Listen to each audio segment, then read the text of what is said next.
এটা দামটা বর্তমান বাজার মূল্য প্রথম যে শাড়িটা করা হয়েছে এটা প্রায় 7.5 লাখ টাকার মতো।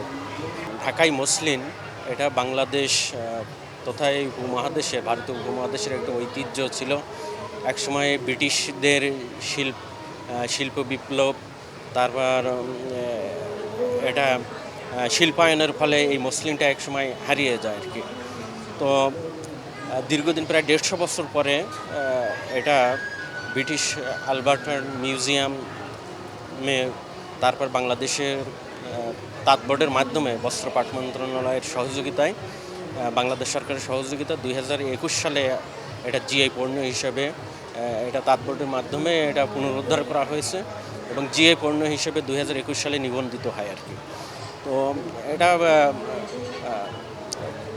প্রাথমিক পর্যায়ে এটা আমরা পুনরুদ্ধার করা হয়েছে। এটা বাজারজাতকরণের জন্য দ্বিতীয় পর্যায়ে প্রকল্প হিসেবে এটা কিভাবে মানে আরও এক্সপ্যানশন করা যায় এবং বাজারজাতকরণের মাধ্যমে কিভাবে এটা যেহেতু একটা ওয়ার্ল্ড হেরিটেজ এবং এটা একটা ঐতিহ্য, তো এটার প্রাইসটা একটু বেশি এবং এটা একটা শাড়ি বুনতে প্রায় 3 মাসের মতো লেগে যায়।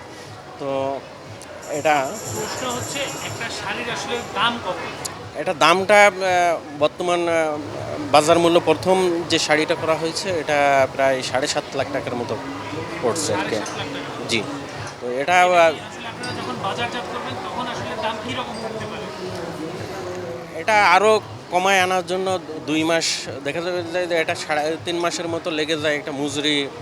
তারপরে এটা যেহেতু একটা জিআই পণ্য বিশেষ এলাকায় এটা উৎপাদিত হয়, আমাদের মসলিন হাউস নারায়ণগঞ্জের শীতলক্ষ্যার পাড়ে এটা মসলিন হাউস করা হয়েছে, ওখানে আমরা ব্যাপক ভিত্তিতে প্রোডাকশানে যাচ্ছে।